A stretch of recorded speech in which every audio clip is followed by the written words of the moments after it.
Hello everyone. Second chapterൽ genre of academic writing ആണ് നമ്മൾ പഠിച്ചുകൊണ്ടിരിക്കുന്നത്. അതിൽ 2 categories of academic writing കഴിഞ്ഞ ക്ലാസ്സുകളിലായിട്ട് നമ്മൾ ചർച്ച ചെയ്തു. First one essay, second one research paper or article. ഇന്ന് നമ്മൾ എടുക്കാൻ പോകുന്നത് third genre of academic writing ആണ്. Literature review or review of literature എന്താണെന്ന് നോക്കാം. Literature review. A literature review is an important component in research paper. It is essential to read relevant literature or previous written works on your area of study or topic for the purpose of writing a research paper. A literature review is an important component in research paper. Research പേപ്പറിലെ ഒരു important component ആണ് literature review എന്നാണ് പറയുന്നത്. We have already discussed about what is research paper in the previous class. എന്താണ് റിസർച്ച് പേപ്പർ എന്നത് കഴിഞ്ഞ ക്ലാസ്സിൽ നമ്മൾ ചർച്ച ചെയ്തിട്ടുണ്ടായിരുന്നു. Literature review is a section included in research paper.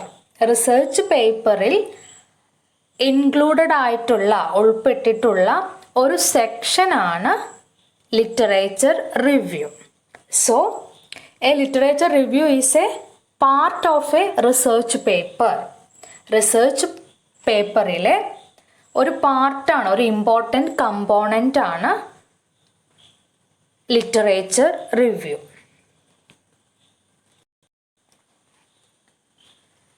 It is essential to read relevant literature or previous written works on your area of study or topic for the purpose of writing a research paper.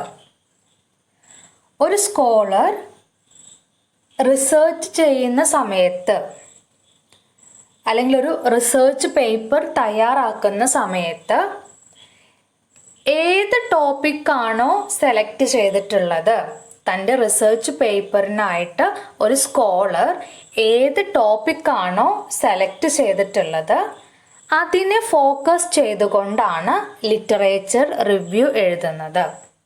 ഒന്നുകൂടി പറയാം.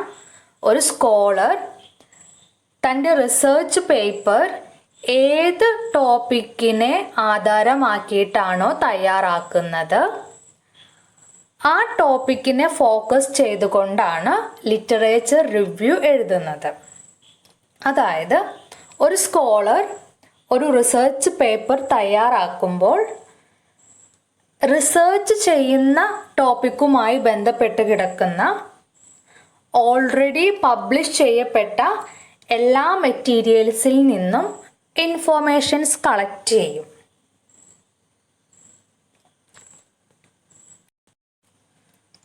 ഇത്തരത്തിൽ collect ചെയ്ത informations എല്ലാം literature റിവ്യൂവിലാണ് എഴുതുന്നത്.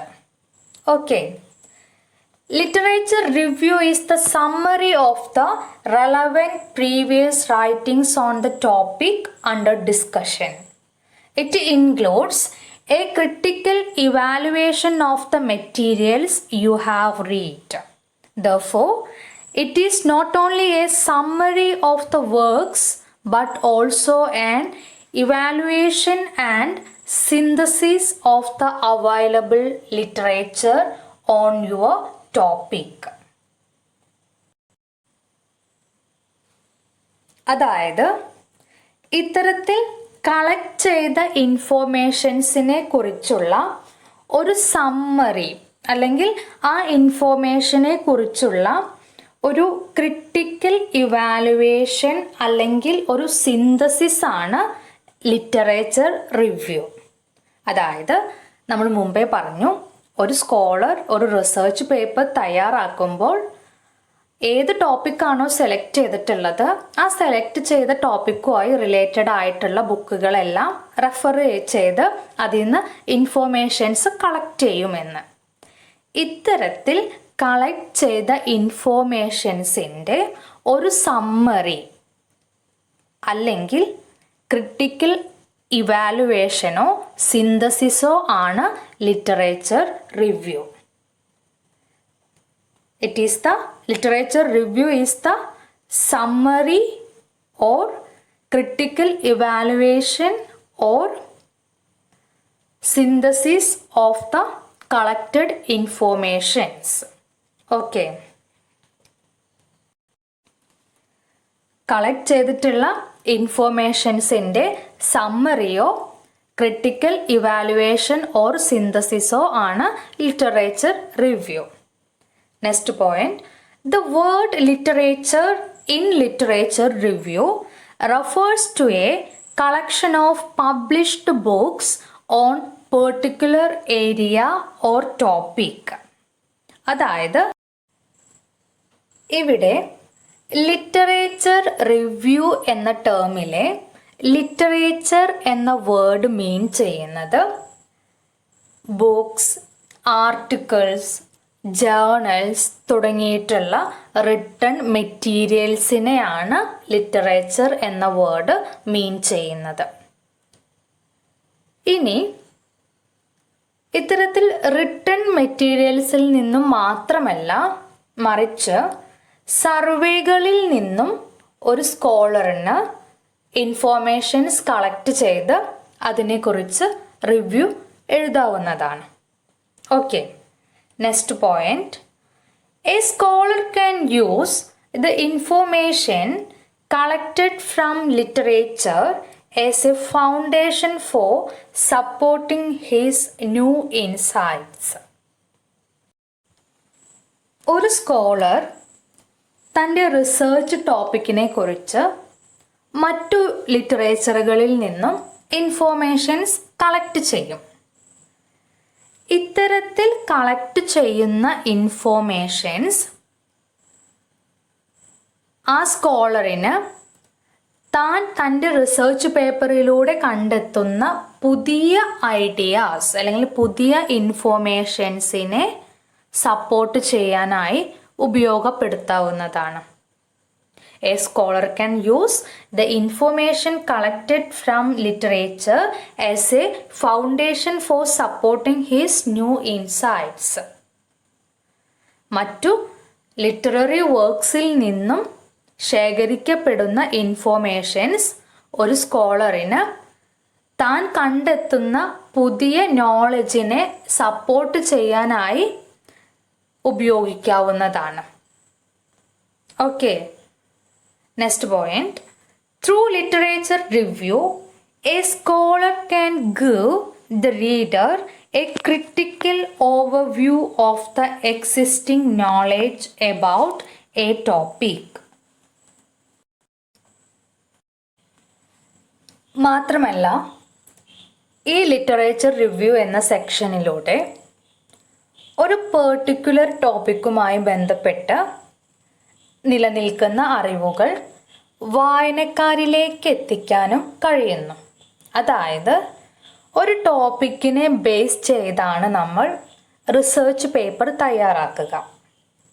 Research paper തയ്യാറാക്കാൻ നമ്മൾ select ചെയ്ത ആ ടോപ്പിക്കിനെ കുറിച്ച് ആ ടോപ്പിക്കുമായി റിലേറ്റഡ് ആയിട്ടുള്ള എല്ലാ സോഴ്സസിൽ നിന്നും ഇൻഫോർമേഷൻസ് കളക്ട് ചെയ്യുന്നുണ്ട്. ഇങ്ങനെ കളക്ട് ചെയ്ത ഇൻഫോർമേഷൻസിൻ്റെ സമ്മറി അല്ലെങ്കിൽ സിന്തസിസ് ആണ് ലിറ്ററേച്ചർ റിവ്യൂവിൽ എഴുതുന്നത്. ദെർഫോർ ലിറ്ററേച്ചർ റിവ്യൂ വായിക്കുന്നതിലൂടെ ഒരു പെർട്ടിക്കുലർ ടോപ്പിക്കുമായി ബന്ധപ്പെട്ട് എക്സിസ്റ്റഡ് ആയിട്ടുള്ള നിലനിൽക്കുന്ന എല്ലാ ഇൻഫോർമേഷൻസും റീഡേഴ്സിന് ലഭിക്കുന്നുണ്ട്. ഇതാണ് ലിറ്ററേച്ചർ റിവ്യൂവിൻ്റെ മറ്റൊരു ബെനിഫിറ്റ്. ഒരു ടോപ്പിക്കുമായി റിലേറ്റഡ് ആയിട്ട് എക്സിസ്റ്റഡ് ആയിട്ടുള്ള എല്ലാ അറിവുകളും ലിറ്ററേച്ചർ റിവ്യൂവിൽ ഉൾപ്പെട്ടിട്ടുണ്ടായിരിക്കും. അത് വായിക്കുന്നതിലൂടെ വായനക്കാരനും അവ മനസ്സിലാക്കാൻ കഴിയുന്നു. Then next point.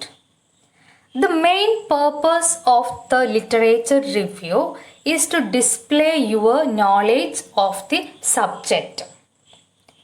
ലിറ്ററേച്ചർ റിവ്യൂവിൻ്റെ മെയിൻ പേർപ്പസ് എന്താണെന്നാണ് പറയുന്നത്. ലിറ്ററേച്ചർ റിവ്യൂവിൻ്റെ മെയിൻ പേർപ്പസ് എന്ന് പറയുന്നത് ഒരു സ്കോളറിന് അയാൾ ചൂസ് ചെയ്തിരിക്കുന്ന ടോപ്പിക്കിൽ എത്രത്തോളം നോളേജ് ഉണ്ടെന്ന് ഡിസ്പ്ലേ ചെയ്യുക എന്നതാണ് ഒരു ലിറ്ററേച്ചർ റിവ്യൂവിൻ്റെ main purpose. Next, the final point is it helps you to make your work distinctive. കൂടാതെ ലിറ്ററേച്ചർ റിവ്യൂ ഒരു സ്കോളറിനെ തൻ്റെ റിസർച്ച് പേപ്പറിനെ കൂടുതൽ ഡിസ്റ്റിങ്റ്റീവ് ആക്കി മാറ്റാൻ സഹായിക്കും. മീൻസ് ഓൾറെഡി പബ്ലിഷ് ചെയ്യപ്പെട്ട വർക്ക്സിനെ അപേക്ഷിച്ച് കൂടുതൽ വൈവിധ്യങ്ങൾ തൻ്റെ വർക്കിൽ കൊണ്ടുവരാൻ ആ സ്കോളറിന് സാധിക്കും.